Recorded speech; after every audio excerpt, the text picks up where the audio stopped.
maybe people will join. I think it's like open, so if people do come late, they can just join in. So welcome, good morning everybody. Thank you for joining us this morning. And hello to those who are watching this, not live, because the beauty of all of this is that this will be recorded and then put on YouTube, and then people can access it whenever they're available. So hopefully it'll continue for a few weeks, and a few more people will get to access this workshop, so it's great. So this is a workshop in connection with a premiere that is being played this weekend, but will be streamed the following weekend as part of the University of York's New Music Weekend. So the piece that James, Angie and myself have been working on for the past 18 months, something like that. It goes back to pre-COVID, pre-first case. So, I mean, it's really kind of crazy. Yeah, we've been working on this piece. It's called Androgynette, and it's for pianist, female pianist, I think, specifically, and the Assembled, which is an improvisation new music ensemble run by Catherine Laws at the University of York. And Rosa is the awesome bassoon player for that group, and she has joined us this morning, so that's wonderful to have her here. So this workshop is connected with the piece because the piece is very much based on embodiment, I guess the female body, but also connotations with pianism and, you know, the concert hall and posture and technique, and how Feldenkrais is able to sort of shake all of that up and just pose new questions for how you move. So it's very much related to my PhD, this project, this piece, but also James's as well. Sort of particularly the use of body in composition. So I'll just briefly introduce everybody, and then we'll pretty much hand over to Caroline quite quickly to crack on with the Feldenkrais, because I think just to have a really good old sink into that is going to be great to get us all going. So first of all, I'm just going to introduce James. They're a composer, performer and musicologist, and currently completing a PhD at York. Very much into, you know, the things we've been looking at are, you know, dance, into dance posture, theatre, tons of theatre, queer theory, gender, and I guess recent things, the collapse of the concert, which I guess has come about of COVID a little bit as well, but you know, asking important questions, I feel. And yeah, we were awarded the Terry Holmes Award to work together on a new piece for, I guess it's like concerto style, sort of, in that there's a soloist with ensemble, but we are literally just about that. You know, that's I'm not a huge fan of concertos, really. You know, so anyway, so it's very much like, you know, one person, or as we're going to look at it, it's like one body and then other bodies around and how we all kind of interact. Anyway, so James is the composer I've been working on this piece. And as I say, because it's been this very kind of like chopped up, messy period of time with COVID and remote collaboration, and how do you get, you know, you can't get together in a room, blah, blah, blah. So a lot of it's been online, and very, very early on, and I actually made this decision pre-lockdown, we wanted this other element to this piece. So I was, when I got awarded this award, I was thinking straight off pretty much, I want to work with Angie. I've known Angie for like quite a few years now. She did a wonderful film of me playing some music by Ray Evanoff when I was with Distractfold Ensemble, whenever that was, pre-first child, so that's like at least 8 years ago. Anyway, 8 years ago, yeah. 8 years ago, there you go. And it was just like, I was really kind of, it was odd because I've never been filmed before, and I was a little bit intimidated by it. I was like, she's filming me playing, this is horrible. But oh my God, the result was just fantastic. And I've just been absolutely kind of into her stuff ever since then. So anyway, so we got Angie involved. She's a visual artist. She's currently living in Portugal with many dogs, and her wonderful partner, Rodrigo. She's a video editor. She draws comics. She's an amazing fine art artist. Her fine art is absolutely stunning. But then all this mixed media stuff as well, as you can see in her background. We wanted to bring her objective eye into this project to draw out the kind of fantastical, kind of quirky narrative that, I mean, James and I are very technical and we're very music, and it's like, no, no, no, no. And we needed this third person to kind of like actually say, you know, like maybe question it and to see it from a different perspective, to be honest. I think us musicians need these other perspectives for sure. So this is Angie. And then finally, I'm going to introduce you to Caroline. So she is a Feldenkrais practitioner based in Hebden Bridge.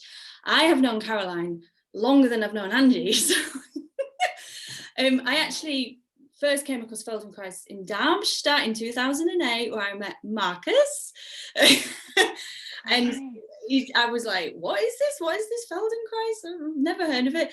And I suffered a really bad back in my like early 20s. I mean, it's not when you should be suffering with bad back, but I was. And it was, a lot of it was a mixture of sometimes lower back, sometimes upper back. I think it depended. But look, it was very much connected with how I was playing. And I guess how I was carrying myself in general, but a lot of it was coming from how I was playing the piano. And so I did a little bit with Marcus, but then as soon as I came home, I was like, right, where's the nearest Feldenkrais practitioner? And I was really lucky, because I was living in Huddersfield, that over in Hebden Bridge, there was Caroline, and there's nobody else. Certainly at the time, there was nobody else in the north. It was just Caroline. So I felt very lucky that I could just like skip over to Hebden Bridge and have this amazing Feldenkrais. So anyway, I went there, and it's the only thing that relieved my back.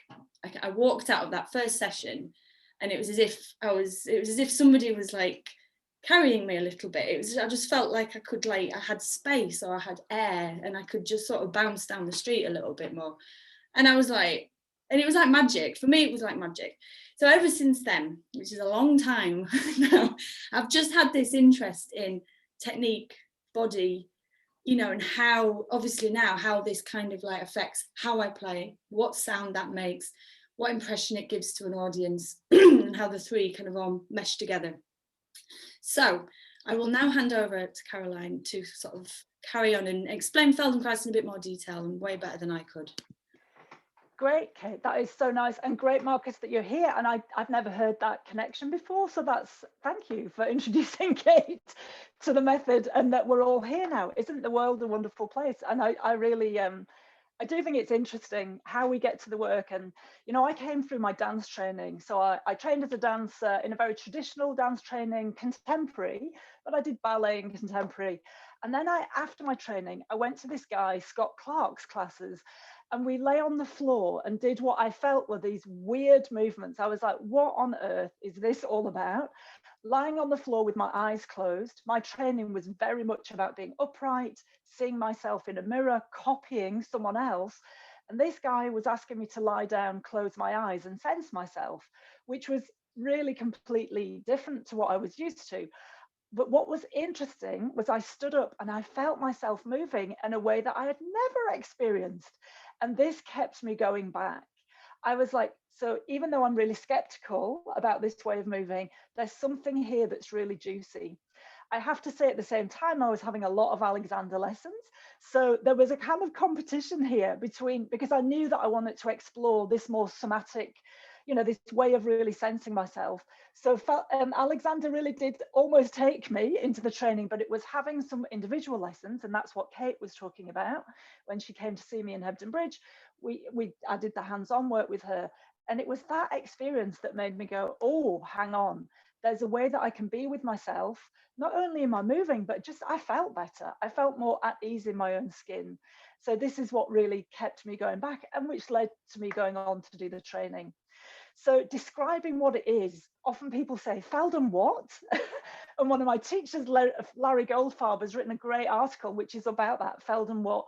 So it's named after Moshe Feldenkrais, the guy who devised these many, many lessons and this way of organizing ourselves, of thinking about how we are. And his dates are 1904 to 84.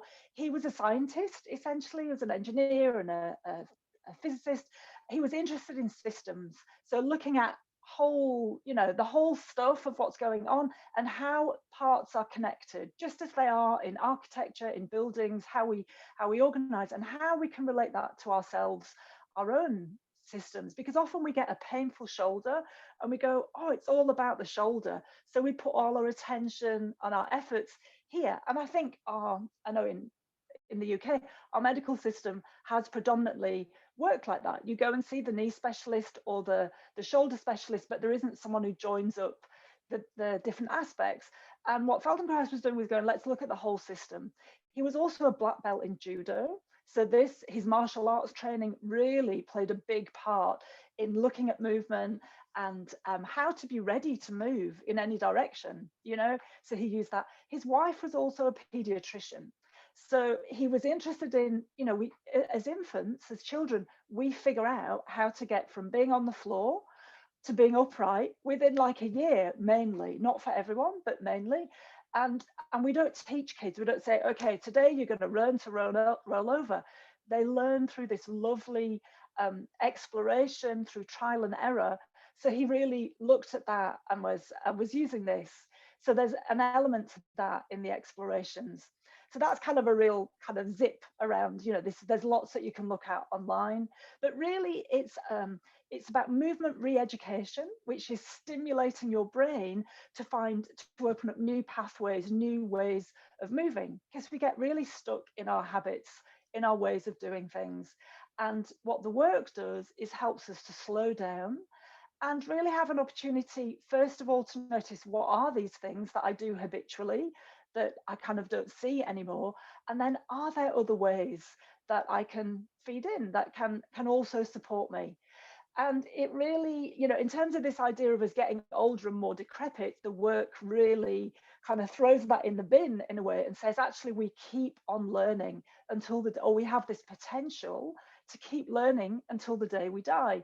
And that there's always this possibility that we can find new ways of doing things. So in a different way to sort of traditional exercise, the work is, there are kind of certain things that we need to think about in the work. So slowing down is really important.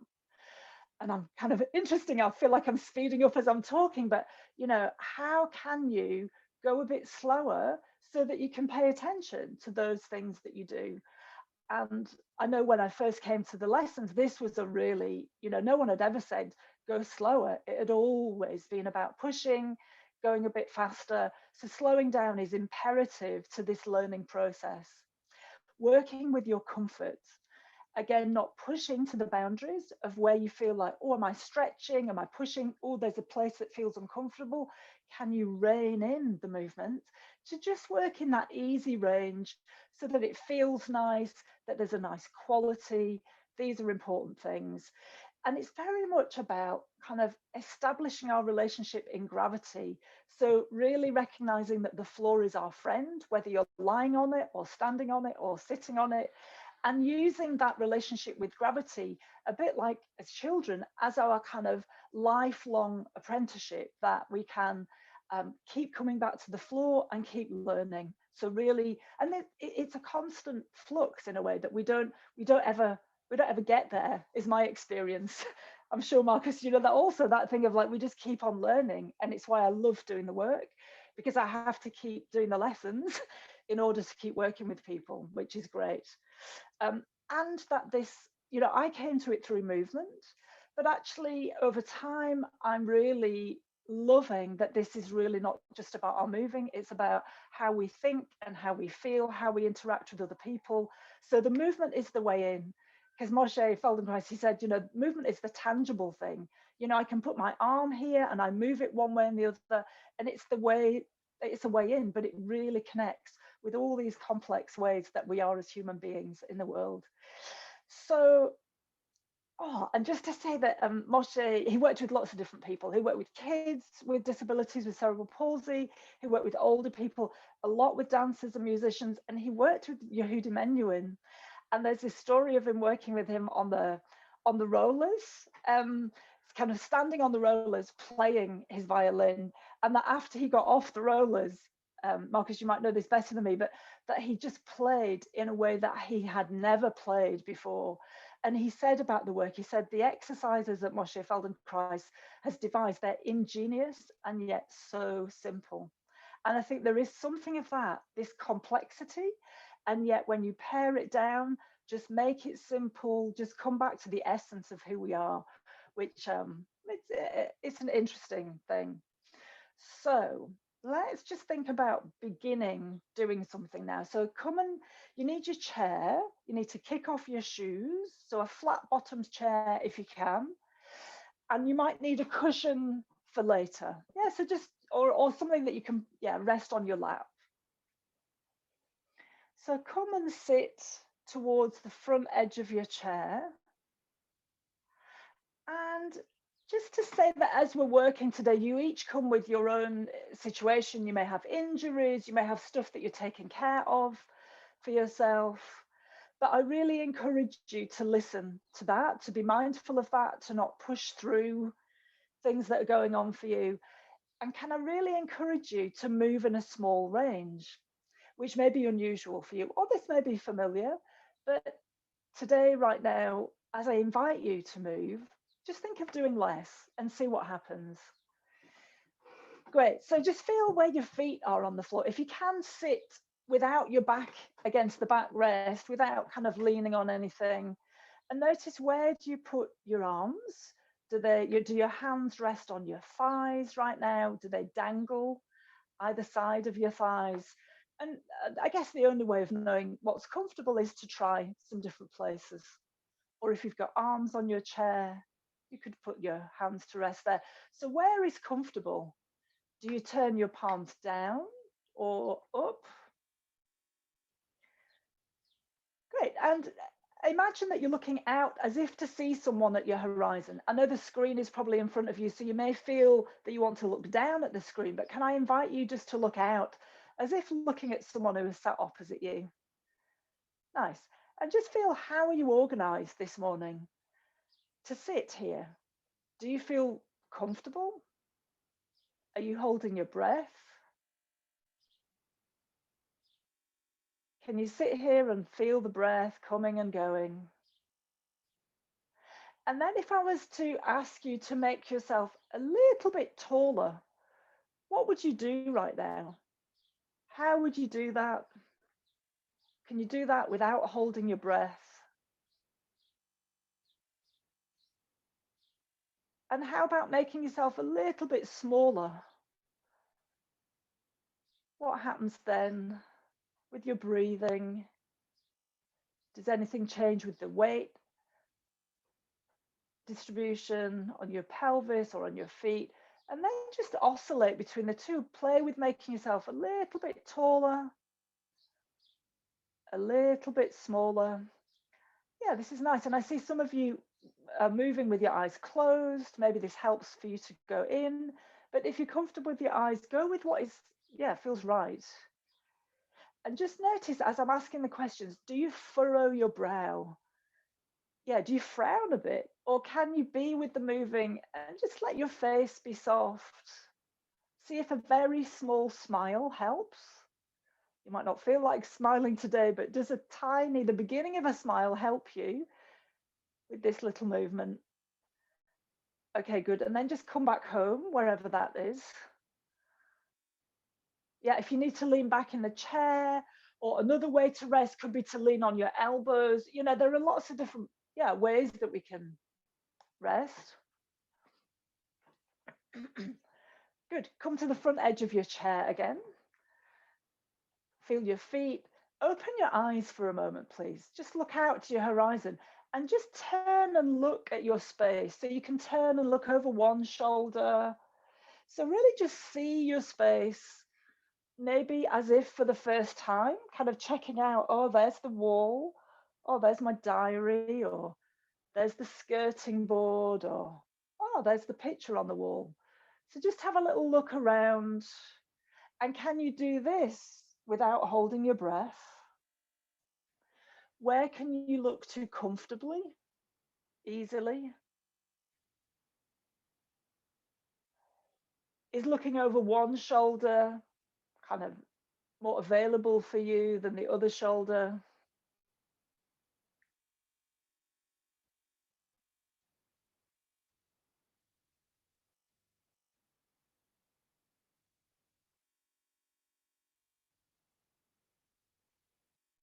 Great. And then come back home, just look out to your horizon.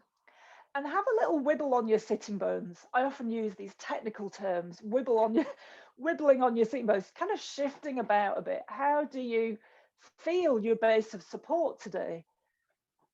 If you think of your sitting bones, the base of your pelvis, like a chair made for rocking, just see if you can rock a little bit forward and back on your sitting bones.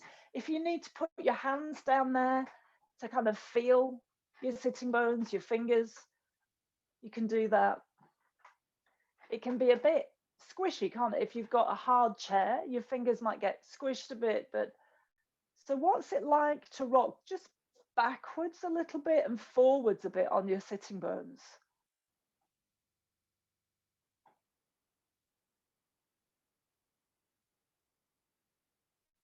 Do you notice what's going on in your belly as you do that? As your pelvis rocks back and forth, what happens in your belly below your belly button?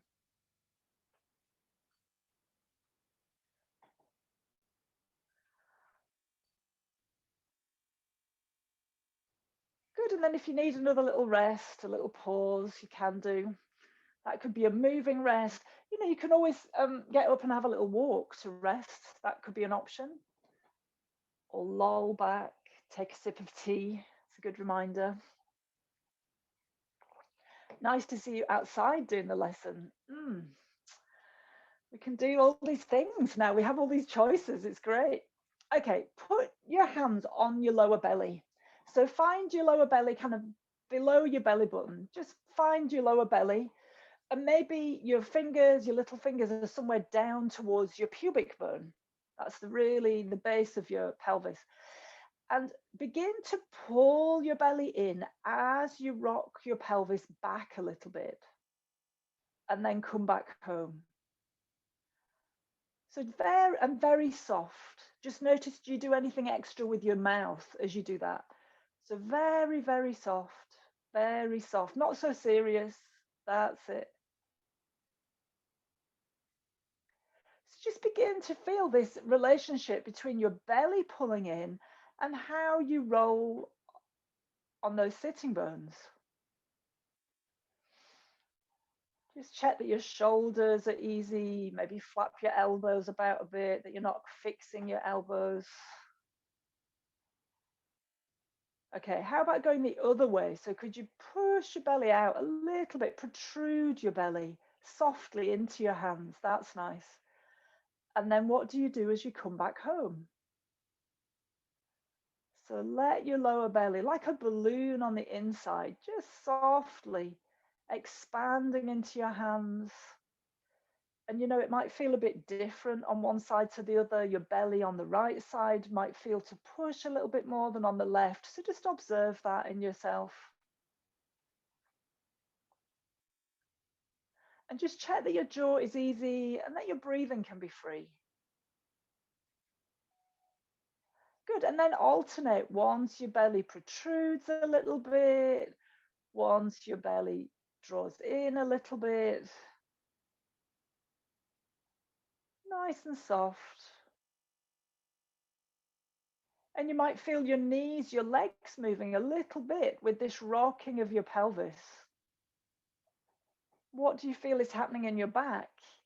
If you could have like a nice friendly partner with their hands on your back, you have your hands on your belly, what would your back be doing right now as you pull your belly in softly and protrude your abdomen? Can you feel an echo of this movement in your back, in between your shoulders? Okay, lovely. Leave it and have a little rest. You can loll back in your chair. You can move, do what you want, really. Unless it's forbidden, it's allowed. Unless it's forbidden, it's allowed. Because you know, these lessons, it's really interesting the way that Feldenkrais, they're like movement puzzles. You know, they're kind of very clearly structured. And some people say, oh, they're just these random movements, and they're so not random movements. They're really built up in these very specific ways. And yet we have freedom because we're kind of becoming our own authority on how we're moving. So there's this interesting mix of like really sticking with the agenda and yet also listening to what's okay for us. And I think this is the lesson with the movements. It's like, how do I keep respecting myself? Okay, come back. This time put one hand on your sternum, so just finding your breastbone, and the other hand on your belly. And begin to let your belly expand and your pelvis rocks a little bit forward, and notice what's happening here under your upper hand. As you let your belly expand, maybe your pelvis rocks forward and then come home, and then let your belly softly come in and your pelvis rocks back. Feel what's happening with your hand on your sternum, your breastbone. And it may feel really quiet right now.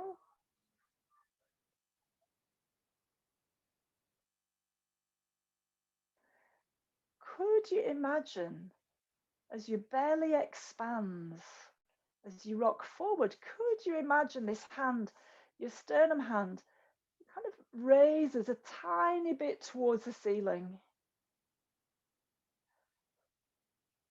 As your belly pulls in a bit and you rock back, can you feel this hand maybe your sternum slides down a little bit or goes down a bit towards your belly?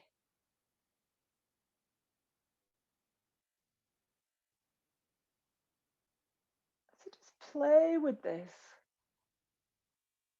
As you rock forward, your chest, your sternum slides up a little bit. And as you rock back and your belly pulls in, your breastbone softens a little bit. And just check in with your mouth and your tongue. Just notice that you're pressing your tongue to the roof of your mouth as you do this. Can you let the movement be soft? Just notice what you're doing with your eyes. Do your eyes stay looking to the horizon, or do your eyes maybe look down a bit as your back rounds? Maybe your eyes look a little ceilingwards. Okay, lovely. And leave it again. Take your hands down and take a rest. And in the rest, maybe you just notice, how are you sitting now? How do you feel your base of support, the way your pelvis sits on the floor? And are there any changes you notice in your breathing? The pace of your breathing?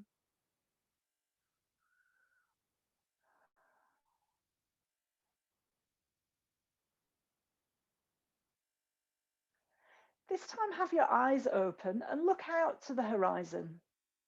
Have one hand on your chest again, one on your belly. And this time, look out to your horizon as you continue to rock your pelvis back and forward. So you may feel your head kind of bobbing up and down, but your orientation stays out to the horizon. That's nice. Can you do that lightly? With your eyes, with your jaw. Just check that you're not making extra efforts in your neck. And feel, how does your spine accommodate this? Maybe you begin to feel a bit like a tortoise, like your head comes out of your shell as you go one way, and your head kind of sinks a little down into your shell as you go the other. Maybe. Can you feel how your pelvis is the motor? This lovely rocking of your pelvis connecting through your spine.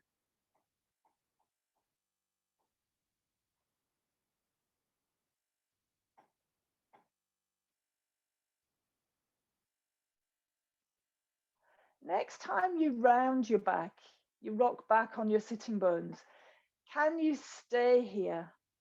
And keeping yourself round, make the tiniest movement forward. So it's like you tip your whole self a little bit forward and a little bit back. Do what you want with your head and eyes. So if you want to look down a bit and look up a little bit, do what you want with your head and eyes. So it's like you stay in this slightly rounded configuration. Can you do that without holding your breath?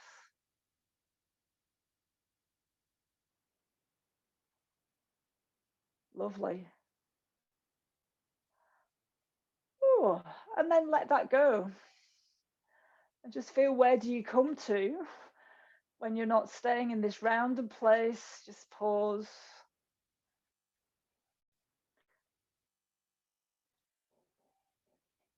Bring your hands again, one to your chest, one to your belly. Maybe you swap over which hand is on top, which hand is below. And this time, can you rock forwards a little bit? So your belly protrudes, your chest goes a little bit skywards. And can you stay here? So maybe there's this kind of feeling of length now. And maintaining this length, can you tip yourself a little bit forward? So it's like you stay like a garden cane. That's it, like a stick. Tipping, and it may be very, very small. It may be imperceptible to the outside eye. Is it easier to do the movement here? So how do you keep everything as a piece? Yeah, how do you rock your pelvis? Ooh, without holding your breath, without losing your balance? Maybe your feet help on the floor a bit.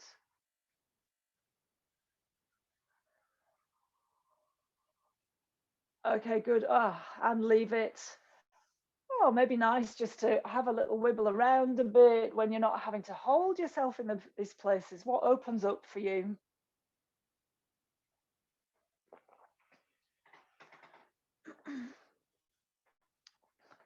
Okay, leave your hands resting. Come and sit at the front edge of your chair.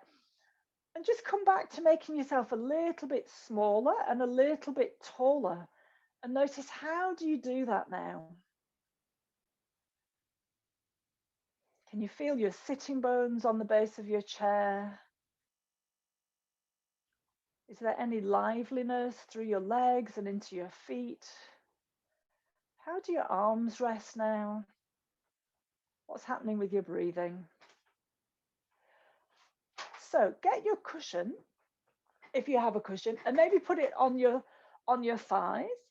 And so I just want you to be super comfortable here for your arms. So I want your hands to rest palms up on your cushion. If this is not a happy place for you and you'd rather do it on your thighs, all well and good. So you have your hands resting on your cushion in front of you, and just notice your palms for a moment. Just feel how your hands can really rest. Maybe wibble your elbows out and in a bit so you're not fixing your elbows to your sides. Or so how can your arms be free here? Good, and then maybe close your eyes or look out to your horizon. And what's it like to notice your hands without looking at them? Just feel your two hands. How do they feel different today? Your right hand and your left hand. And very softly begin to bring your thumbs and your forefingers towards one another and away. So that means that your hands will open independently of one another and then close, and then open very softly, very softly. And your thumbs and your forefingers may touch or they may not. So can you listen to this easeful movement? Maybe it feels like a flower closing and opening.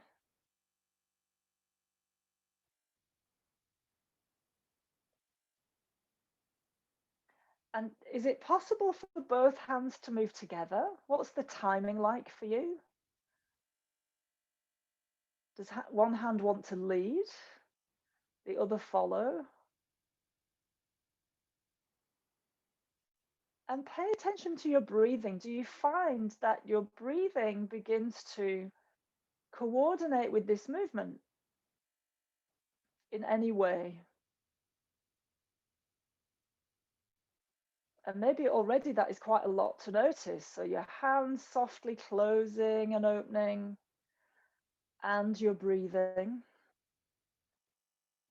And all the while, just notice, do you begin to make extra efforts in your shoulders? Can you just reacquaint your hands with this support that the cushion gives, that your thighs give? So you don't need to make any extra efforts. And there are so many places that we do, maybe in your belly, maybe around your groin. maybe in your feet. What can you let go of now? As you make this soft closing and soft opening. Okay, and then just leave it. If you want to turn your hands over or move them in any way, I don't know, just have a little pause from that.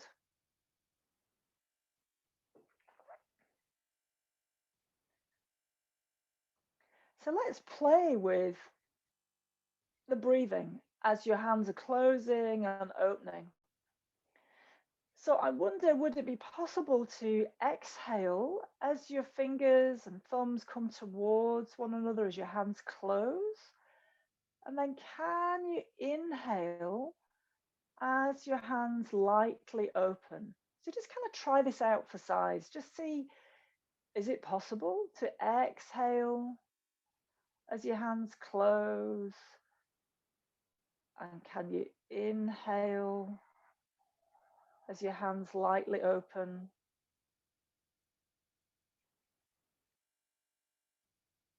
And you can rest whenever you need to.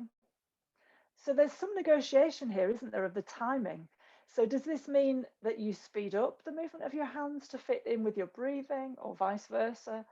So find a rhythm, find a duet here between your breathing and your hands that is compatible, yeah, so that you don't feel a strain either in your breathing or the movement of your hands.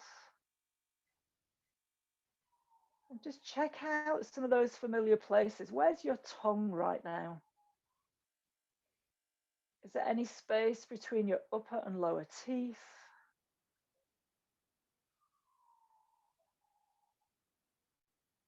Is your belly free?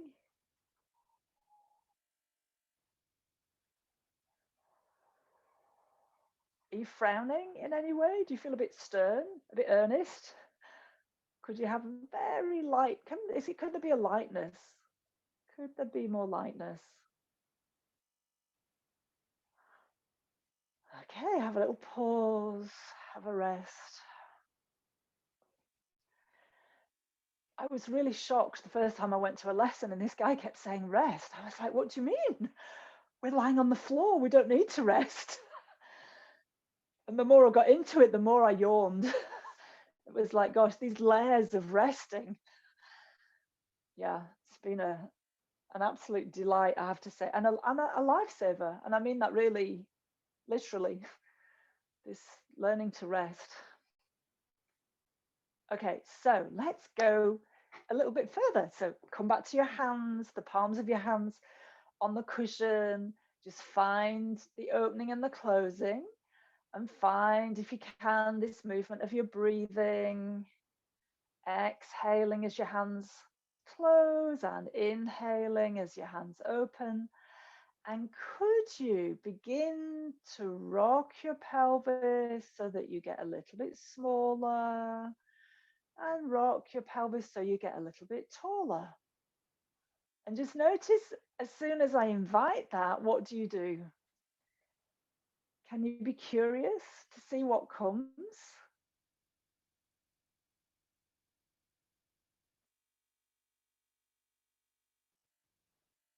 When do you find yourself getting a bit taller? Does that happen as your hands open or as your hands close? Can your belly be free as you do this? And yeah, and just notice, do you judge yourself or do you just get confused? And if you do, great. You're in the place of learning.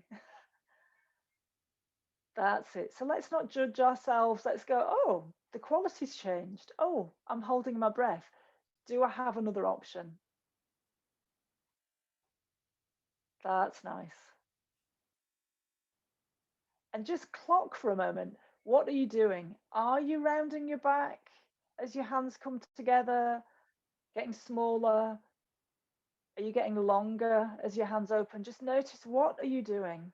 Be really clear in this moment. Okay, good. Have a little rest.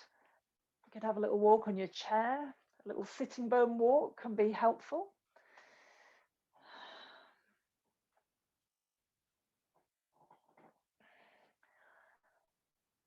Okay, come back home. So now, could you first of all imagine doing the opposite thing to what you've just been doing?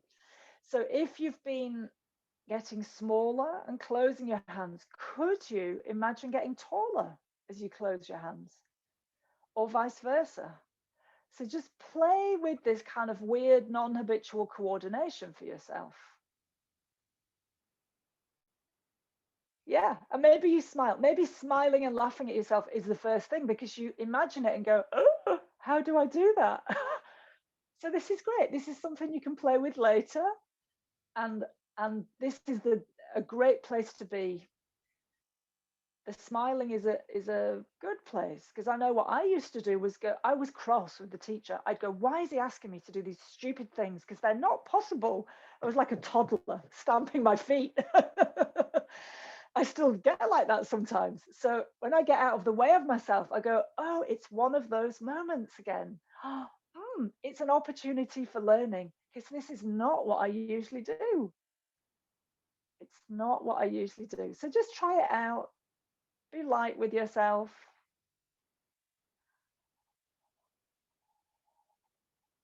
Can you do it without pressing your tongue to the roof of your mouth? Okay, good. And then go back to your more familiar coordination, whatever that was. So just go back to the more familiar. And has this got a tiny bit easier? Something a bit softer? Maybe you know a bit more now about this. Okay, grand. Leave it, have another tiny little pause, a little rest.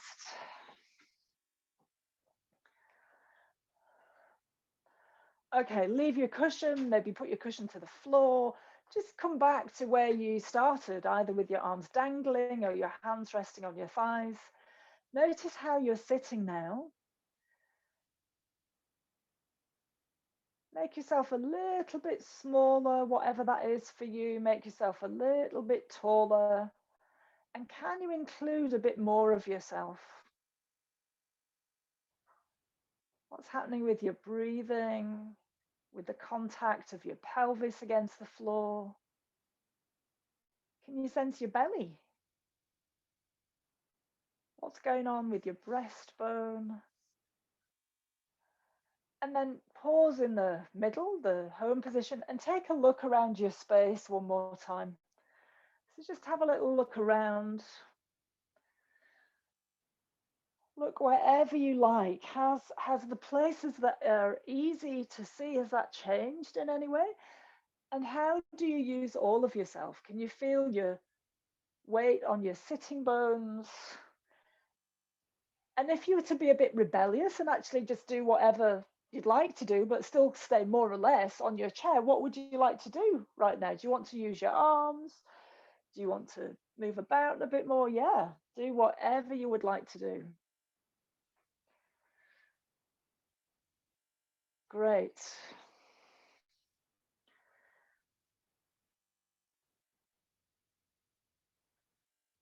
So I hope that gives you, for me, you can talk till the cows come home, but actually you have to experience the work, because, whenever I have that kind of, you meet someone in a lift and they ask you what you do and you go, oh, I'm a movement teacher, but actually having an experience is the way to go. I always recommend that. So if you immediately think of someone, I have clients who go, oh my God, my auntie has MS and I think this could help her. It's like, get them to experience, get them to have a lesson in, there's so much available now on Zoom.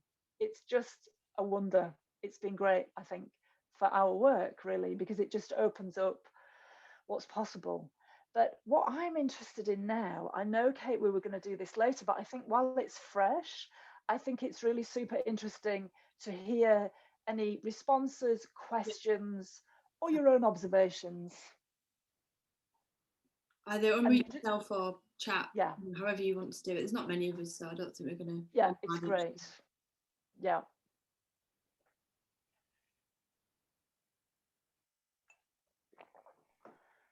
I think I noticed a tendency in myself to want to close my eyes and then almost like not being aware that I was doing that. until we got to the point you're like, well, no, look out onto the horizon and then breathe. And then when you say and breathe, then close my eyes. It's like, no, that's not how you breathe. You know, you can breathe without closing your eyes. You can, you know, decouple those. So it's just funny the kind of things I'm coupling together this morning, because normally I can breathe without closing my eyes, I guess. But just this morning, I'm noticing these little pairings. And, you know, I think the things that we notice in these movements, I am sure that they show up a lot for us in day-to-day life, you know, so it's like how, and I'd really invite you to play with that, you know, just to play with, so how is it to pay attention to the breathing with your eyes open, or, you know, but they're part of who you are, you know, and I guess we're looking for choices. So first of all, notice what you do so you can do what you want is the key. Thank you, Angie. Thanks. Anyone else have anything they just want to? Maybe it's something that we were going to schedule a little bit of time at the end anyway. But if there's anybody who's just like, even if it's you didn't get anything from that, that's like, it's good. Please. It's really good to just hear what people thought of it. If anybody would like to share. There was such a difference, like looking at my room after we did the exercises, because at the start, like I'm just like in the space that I've been working in the last like year or so. So when we looked at it the first time, it was like, oh God, it's this again. But then actually doing the exercises, kind of looking around, maybe this sounds odd, but honestly, the colours, I was kind of like, I don't know if something had, like I had to go and kind of like look outside, but I don't think the weather's changed or anything. Just the sort of light that was in here, I seem to be kind of looking at that in a slightly different way, which is really nice. Great, Ed. Oh, that's so nice, because I know that familiarity. It's like, oh my God, I'm in this room again, you know. But the work can really, it can change the way we see. I mean, on a very deep level, neurologically, I know I have, there's one woman who comes to mind, and she would stand up after a class and go, oh my God, it's so green. And I was like, oh, I can see her now. Yes, Anna Marie, you're right. You know, she was like, it's like the lights have been turned on. So yeah, that's interesting. Maybe one more reflection before we move on. Oh, Marcus. Yep. I find it extremely fascinating how Feldenkrais discovered the connection between afferent nerves, also the sensations you have, and the efferent effect you have in your musculature, for example. And if the grass is greener after a Feldenkrais lesson, this is actually the case.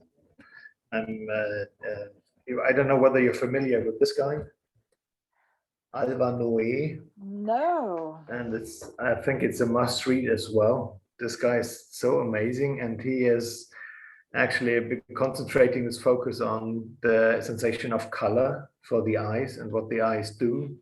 And then Feldenkrais said in the late 70s something, a brain without movement can't think. In that time, it sounded like a more or less esoteric metaphysical slogan.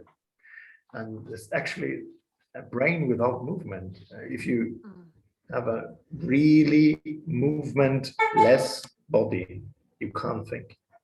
So what your eyes do is movement. And when Ed says that the colors are just different from one, this sort of sensation of difference in intensity or largesse, you know, that things seem further away or closer to you or something, or many patients say, I feel broader or lighter or something. This is not some sort of psycho effect in the brain that like you have taken some drugs or something. It's sensation works that way. You have to move to sense anything, and to move successfully, you would say nowadays, as you have to sense differently. And movement is like a sensation, a habit. And when Feldenkrais places his emphasis always on this explorative kind of, little children have that. They are fascinated, like they are on drugs with their own hand and looking at it. Wow, 5 fingers, and I can reach and I get my finger up here, and in everything you can. This sort of experience is actually thought work. It's neuroplastic thought work. You're rearranging this thing you have in your skull there. So I find it fascinating that you actually can, these eye lessons by Carl Ginsberg, you really have the sensation that you're taking some cocaine or something. Whoa, everything's so colorful. But I guess it's interesting, Marcus, isn't it? Because I guess movement can have a bad press. You know, we think of it as exercise, you know, like me As for my exercise, dance training, exactly. you know, and it's like, oh, I think This what I'm really is looking totally at is wrong. like, no, can Not we, enough. can we Yeah. find this playfulness and this, Exactly. and it's powerful, and it's really integral to our development as human beings. It's great. We think that toddlers do some sort of, they're so clumsy and they're looking so clownesque or something. And actually what they do, they have learning rates and rearrangement rates of this brain organ, which is never met any time else during the life of this person. It's extreme what they do, and the attention they pay, that, okay, walking is half a year ahead, but this is how movement goes. This is mama moves when she's just walking by. It's immense. These eyes, they're like staring at you. That's amazing. Regrettably, I don't have any children, but everybody with children experienced that. I think the extreme attention paying to movement. I'm going to just I'm going to insist we sort of move on, just so we get the next chunk in, because obviously that was wonderful, Caroline, and I'm really trying to like, we had a little rehearsal of this, and you did something very different today, which I really appreciated, actually, because I do think it's about this kind of like seeing what's right at the time. And for me, I was really in my improviser, because I thought, you know, we do a rehearsal, but you know, you musicians know it's like actually what's coming up on the day. So I hope you're okay with me doing that. No, it's fine, it's great, and I think it kind of links wonderfully again with the overall project. So I'll just say a little bit about I guess how everything that we've just done links with our creative practice, and how it links with actually creating a piece of music. And I mean, without, you know, it's my PhD, so I'm just going to go steady, because I don't want to open a can of worms. But basically, there's sort of two things that brought me to Feldenkrais and piano technique. So I've already mentioned, number one, I used to get this back pain, and I used to struggle to practice for more than 2 hours without just sort of being just aching, really. It wasn't sort of harsh, but it would just be incredibly distracting, and I was just really sort of like dissatisfied. But I think a lot of it was coming from how I was told to sit or move by piano teachers. And I'm not saying I had terrible piano teachers. I certainly didn't have terrible piano teachers, but I had, you know, part of the sort of way of being taught is almost like these external like asking me to move in a certain way, but from the outside, like how it looked from the outside. It's like, oh, it looks like you need to bring your elbow in a bit more. And the reasons for that not being to do with how I function, more to do with what looks better, or what is correct, or, you know, conventionally what is pianistic to do. And yeah, I mean, one teacher used to always insist I keep my elbows in, and if you think, you know, it's like to play from the thumbs, and of course this is instantly way more relaxing. This, I have to keep it there, I have to keep my elbows in, and so there's already way more going on than there needs to be, whereas that is just, as you know, as we sort of lie on the floor, that's just how my arms want to go. So anyway, so it was all this kind of like, you should move like this. And the other thing that brought me to Feldenkrais was the fact that I quite early on got interested in contemporary repertoire and quite complex repertoire, and I studied at Huddersfield and was thrown all sorts of scores, and you know, you get posed kind of physical puzzles. It's like, how do I make this music happen, you know, whether it's extreme, leaning across, like, you know, playing at extreme registers, extreme levels of detail, extreme registers, extreme amounts of volume, or extremely quiet, you know, like all the many things that a lot of sort of new music and experimental writing poses performers. There is no method for that. It's, you know, and tradition doesn't work. So it's like, I need to find my own way. So from very early on, I was, you know, like, again, around the time I was getting this back pain in my early 20s, I was also being hit with all this wonderful repertoire that was asking me to find my own way. So it was great. So those two things kind of combined forced me to sort of start to think about my own approach to the keyboard. And it's this, I guess the best way I've been thinking about it is that, you know, to focus on the sound production and what the score requires, then puts my body into a certain shape. And it's very much coming from what feels like I've got most freedom or most flexibility or most space to be able to make these certain sounds happening. And so my posture was whatever it had to be. My posture was, you know, I guess I think of it as being adaptable and flexible rather than upright or whatever I was being told to do. And Feldenkrais for me investigates all of these options. So it allows me to play with the many different combinations of movements. You know, I'll maybe there is, you know, there'll be, oh, I know how I'll get this bit of music, I'll do this. And it's like, maybe that isn't right, you know, is there another way?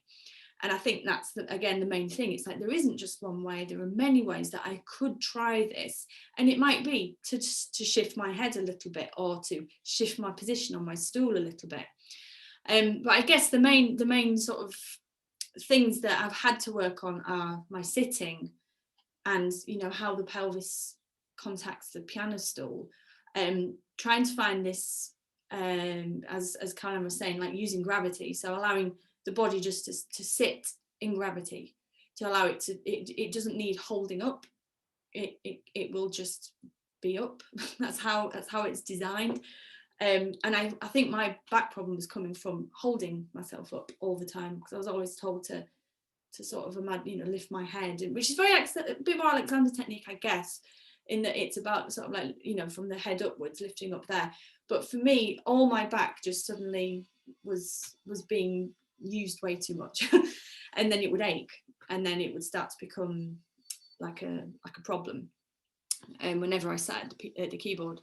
But then how, you know, to sit nice and sort of naturally and like without hold, how all the other parts of my body combine together to create that. So the positioning of my feet, and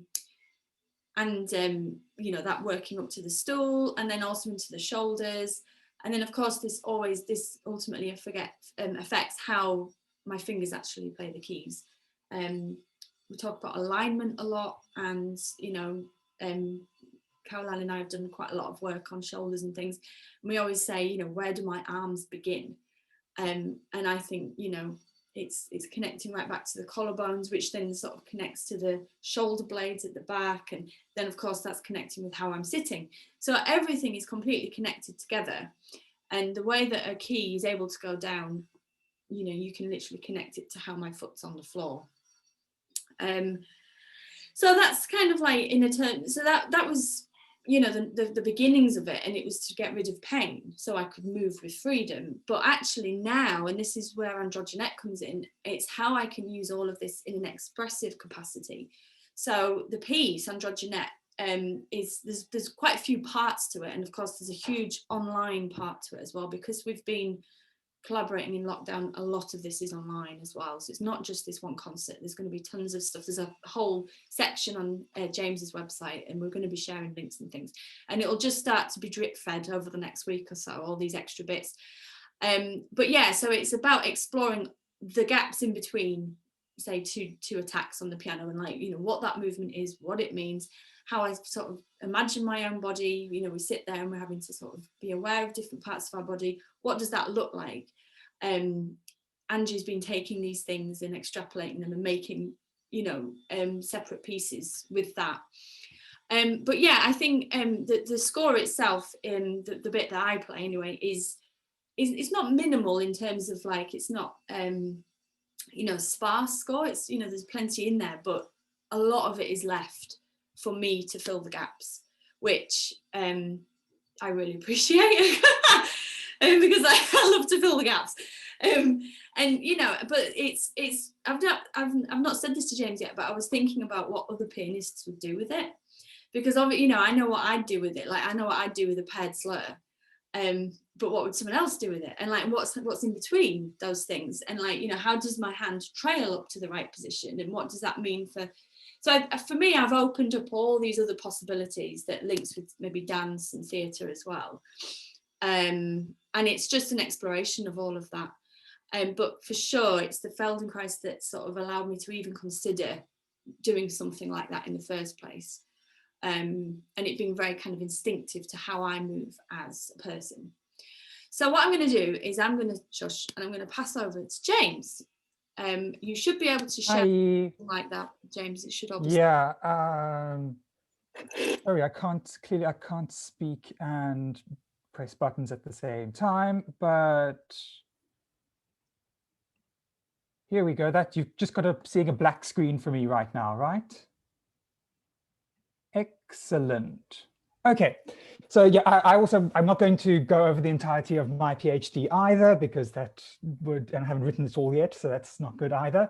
But there's the question that's been in my mind for years now, and it's sort of, I suppose, in a way, this informs everything I love about the body. And don't worry, this isn't going to be about philosophy, but it was a philosopher, Gilles Deleuze, who in the 60s asked this question, what can a body do? And it seems stupid that no one has ever asked this before, that no one's just really asked, what can a body do? And it's different from saying, this is what a body is. And that's important because when we say this is what a body is, there's always people who exist outside of that. And then we're saying these people don't have a body, these people cannot exist. And it's an awful thing to say to someone. It's also different from saying, can your body do this? Because again, with that, you always end up with disabled people with disabled bodies, people with neurodivergent bodies, people with queer bodies, people with black or brown bodies. There always comes up this answer at some point, no, I can't. And again, that's this horrifyingly socially disabling thing to do. And what I loved about Caroline, what you did, is that it wasn't a question of saying, this is what your body is, do this, nor was it a question of saying, this is the one direction your body in, can you do this? I mean, we might have said, no, I can't do the splits or whatever. But it was saying, giving prompts and then asking, what can your body do with these prompts? And that's something I've tried to do, at least working with Kate, is I'm not saying, this is what your body does. This is how you play this passage. Nor is it saying, oh, I've written this impossible thing, can you do it? Oh no, you can't, go away then. It's offering things and saying, what can your body do with this? And there's nowhere else, I think, in this whole piece we sort of put together that will be performed than just the very final 2 pages of it, which are incredibly slow, just 2 notes, da da da da patterns. And you know, I sort of tried it out on my keyboard at home, and I thought, oh, Kate would probably do it in this way. And then she started doing it in all of these ways that I had no idea what they were, and it's become one of these fantastic visual parts of the piece. And so, and yeah, it's never been a case of Kate then locking in your body, I think, at this point, and saying, it keeps asking. The point of what can a body do is that it can't ever be answered, because the body changes with time, it's in different spaces, it's in different contexts, it changes and all that. And so we were sort of working with this and thinking, you know, how can we explain this section of these possible doings to people? Because, you know, they'll come along to a concert and just see one example of what Kate does. Oh, kitty. So what we did is Kate did lots and lots and lots of takes of these 2 pages from different angles, in different places, wearing tape on your hands at some point, just this huge pool of really raw data. And then Angie edited all of these and interpreted all of these in it's currently sitting at sort of four, it's not 4 separate takes, but 4 different expressions of all of these takes. I think you can correct me later, Angie, if I've completely misrepresented you here. What we've got is we basically got all of these takes lined up together, and with my keyboard, I can sort of freely cut between them.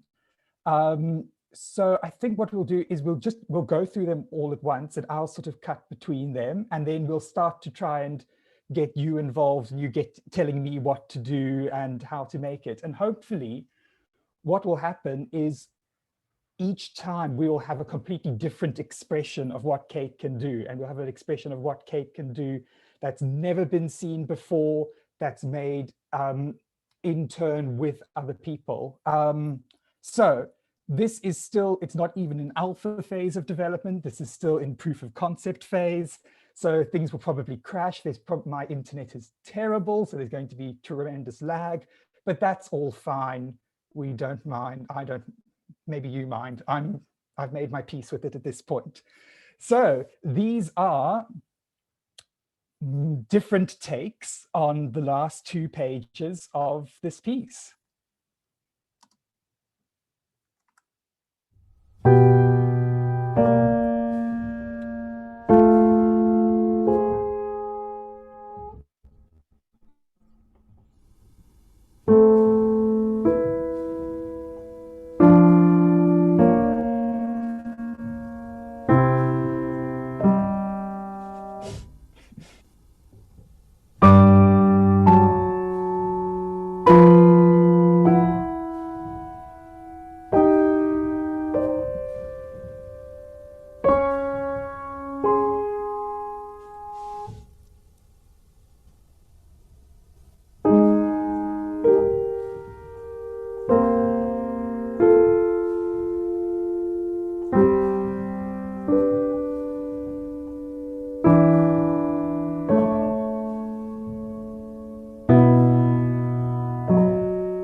So that's the basic premise. I mean, what you might have seen in the chat, Kate and Angie feeding me a string of numbers, and that's what I've been putting in my keyboard to, thanks Ed, putting in my keyboard to change it between different shots.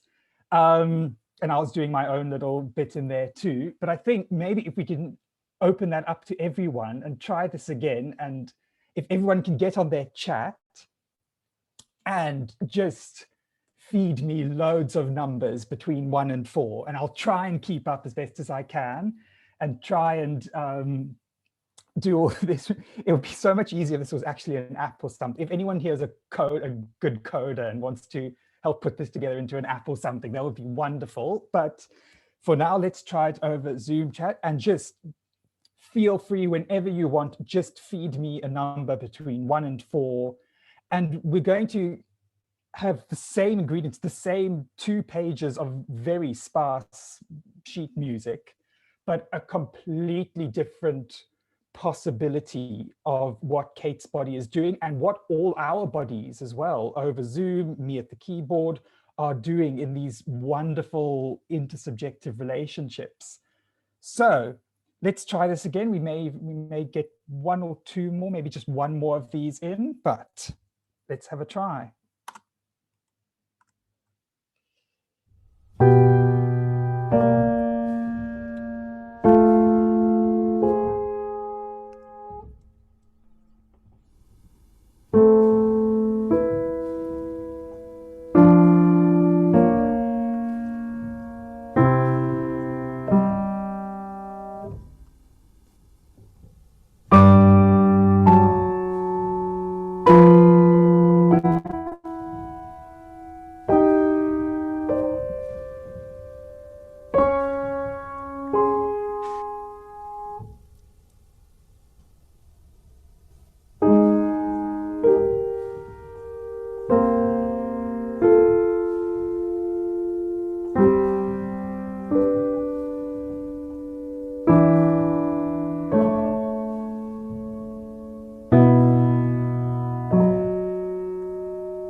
Oh, thank you everybody for that. That was like sight reading a string of numbers, and I it's quite stressful. I'm just, do you know what? I'm just going to put in the chat the YouTube link, Jane. Yes. So basically, obviously, the internet is lagging them a little bit. I'm so sorry, my no, internet. it's not very basic, and it's wonderful, and it's great that we've done it. I think it's great. It's perfect. But if you want to see the videos in their completion, so 4 different videos, there's the link. Obviously, with the sound maybe sort of less laggy and things, I'd really recommend it, because they are absolutely wonderful videos that Angie has made us, and I'm very grateful for her to her for doing them. I'm going to pass over to Angie to finish off, because we've got not much time left. And yeah, I'm not quite sure what you're going to say, Angie, but just to show you exactly. I can say anything. Anything can happen. Tell us about the dogs. Real quick, this is Fran. This is Millie. And let's see, screen share screen. I'm going to do that. Oh, wait, can I share my screen? Desktop share. Okay, great. Can everybody see my screen now? Yeah, working perfectly. Okay. All right, cool. I'm not I don't use Zoom. So anyway, I thought what it would be interesting to talk about was several aspects of the project. I want to talk about how the work came in so that I could start working with it. And because it's not a given that like the work doesn't appear all at once, or at least this one didn't. it was really collaborative, and I was in from the beginning. So there was nothing, and then it built up, and I didn't know how to approach it with at such a ground level with these little bits of material. So as James would give me these little like snippets of, there'd be notation, there would be small clips of videos from Kate, there would be audio files, and they would all be different, right? It's not all the maybe passages, phrases, notes, they'd be different. The camera angles are different. Kate has a GoPro and a stationary camera. I was like, okay, how am I going to interact with these? At first, I thought I was going to interact with them in a more conceptual way, because we spoke about the body being acted upon, or this idea of a body and a pianist body, and how that's maybe not, you know, a female body, right? Or there's like this platonic ideal of what a pianist is, and we wanted to dismantle that a bit. So I wanted to approach it in a way that at first that was going to describe the schematics, or make the body like a schematic of a body. So these are the images that you actually see on the university webpage, where you see arrows pulling and tension points. And I was thinking of it in terms of pivot points and things like this. And I was drawing a body kind of very formalistic, I guess. And I was trying to be very clean with my lines and have this kind of look, like a blueprint. And the idea was, I'm going to make the piano and the body a singular mechanism, but in you know, with the negative connotations of that. I was going to make it be mechanistic, and that's not what people are, that's what machines are, but I was going to draw attention to that.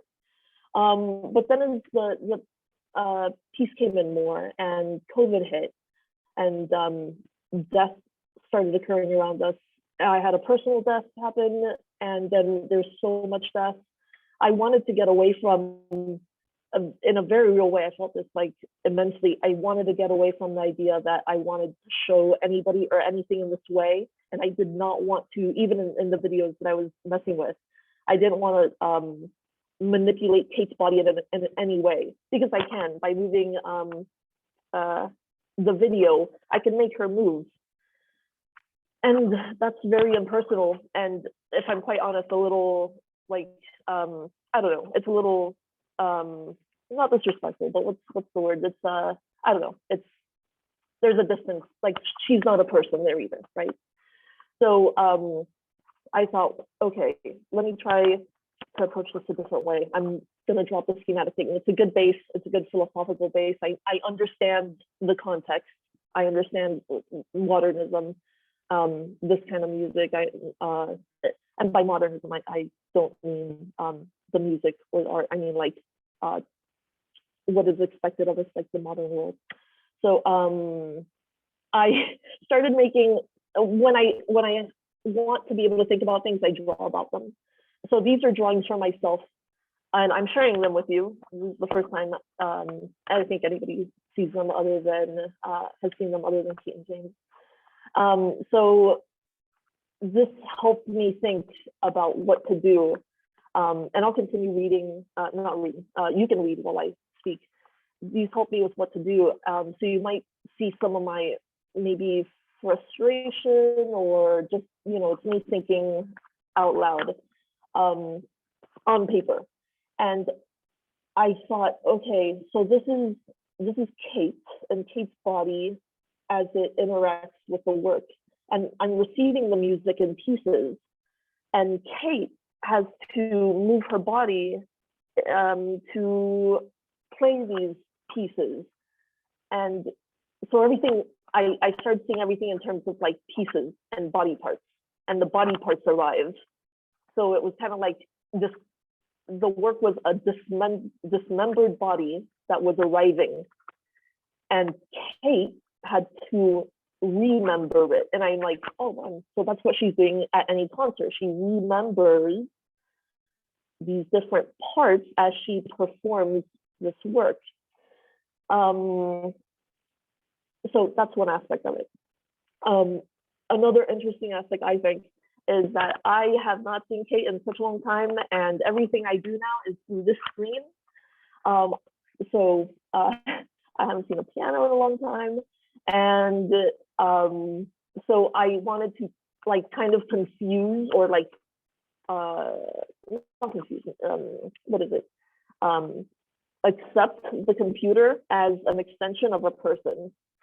And then this tied in very, very nicely with the conversation James and I had about various manga and comics within the shell. I have looked into transhumanism. You know, we can talk about Stellark, who's done some interesting works. Anyway, we won't get into that too much, but this time of COVID has required that I think about people through the screen.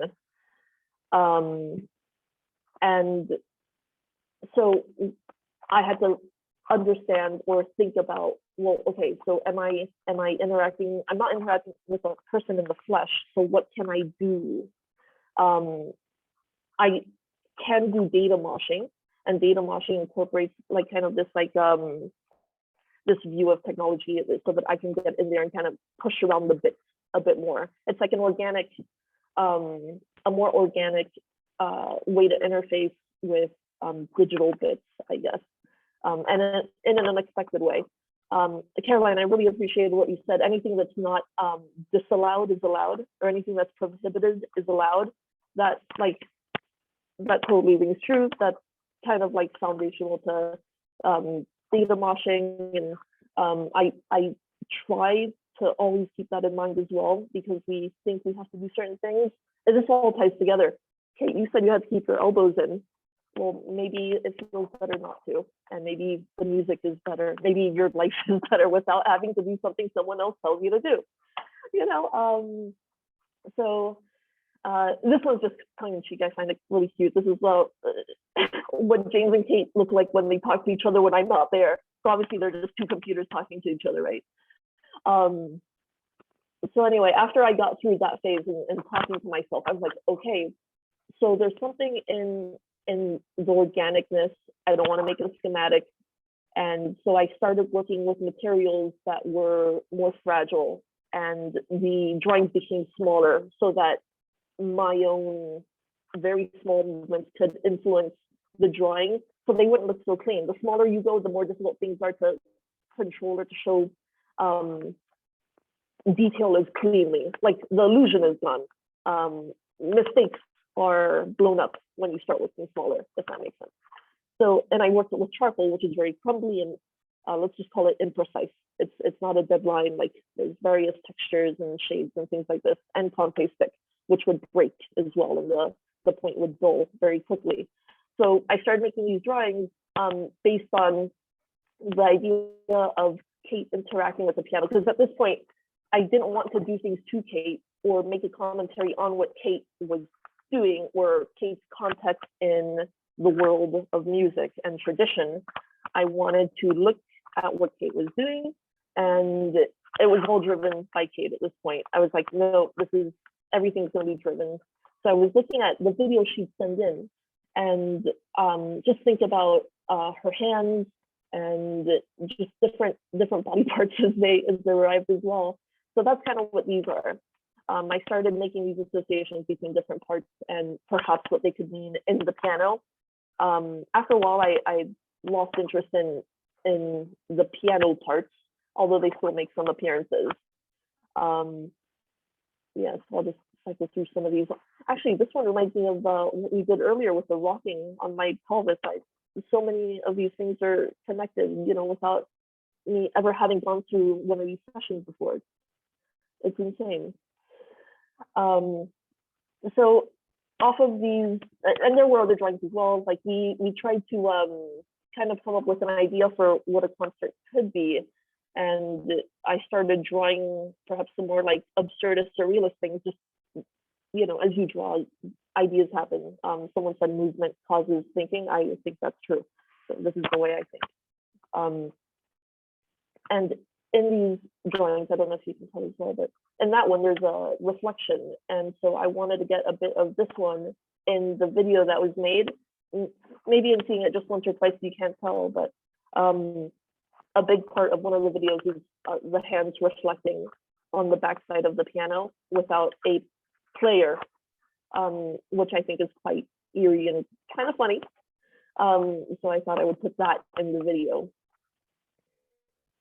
Yeah, so these are basically the drawings I came up with, and then we handed these off to an improv group that James and Kate work with often, and I got to sit in as a computer in a session where they interpreted these drawings as well. It'd be awesome to hear more about that if we have the time. But yeah, that's basically these drawings. Let me stop sharing here. That's wonderful, Angie. Cool. Yeah, we so the charcoal images, a few of them have been selected and they assembled in the second movement of the piece. Ballet of you need to unmute. Ballet of Images. Ballet of Images. Oh, sorry. I didn't realize it was such a simple title. I'd forgotten that. Yeah, anyway. So it's not that advanced. No, I know. But, I was just going to say Rosa is in the assembled. If you don't have to, Rosa, but would you like? Have you got anything to say about the images or how it feels? Because I don't get to do this bit, and I'm always like a bit miffed that I can't do this bit because I would love to react to these images. But I just wondered if you had anything to say on it. Yeah, I've really enjoyed, especially I think because Catherine is the only one who's playing a keyboard instrument, and because all of these images are so kind of focused around the piano, I think personally I found it very interesting, kind of seeing how and I'm sure other people have felt this as well. How do I put this into words? Sort of conveying or seeing how these kind of movement and gestural and kind of performing experiences can relate to other instruments as well. Yeah. Seeing how I know that there's one of like a finger that's sort of pressing down on a key, which is in a completely different way on the bassoon than a finger would press down on a key, and it's again trying to kind of convey what that kind of sound on a piano would be like on the bassoon, or how I feel that it is. Similar things with kind of gestures. Some of them are very much like I think I should put my body in a certain position for this as well. Some of them I think this is purely sound based, purely performance based. Yeah, I don't know. It's really nice kind of treating them like graphic scores, but there's more to them. I think there's more to explore in them, even though they're kind of so small. Yeah, I've really enjoyed it. That's wonderful. I'm afraid we're going to have to finish because it's 12. But I suppose just before we finish, has anybody got any reflections or questions? We can I'll tell you what I'm going to do. Well, no, I don't need to do that. Yeah, I think there'll be like some sort of like I'm not sure how to do this, but I'm wondering if there'll be like some follow-up, because I think there's a little feedback form, and also it would be nice to kind of like share some of the links again. Yeah, good idea. And of course, yes, there's a concert happening. So it's, as I say, it's happening this weekend, but it won't be streamed until the following weekend. So yes, the tickets are available for that. I don't have a link for that. I've got a link for many things, but I don't have a link for that. But it's on the new music. Yes, Marcus. I'm gonna just say, just type that into Google and it'll come up. You said that. You said that to me, Kate. You said did I? Oh, I am yes. sorry. I am not like missed. There might be links to the stream stuff on the same Festival of Ideas. The New Music Weekend is part Yeah. of the Festival of Ideas. So Where you got this ticket. where you got, yes. But I'm like, I will sort of make sure that there's like another plug for it as well. But yeah, so thank you everybody for joining us, and thank you to those who are watching later. Yeah, I hope you enjoyed it, and obviously like any kind of emails you want to send us, then please do. Again, it's all kind of attached to websites and things. And yeah, have a wonderful day, and thank you for listening. Thank you. Thank you. Bye. Thanks, everybody. Bye. Bye. Bye bye. Bye then. Bye.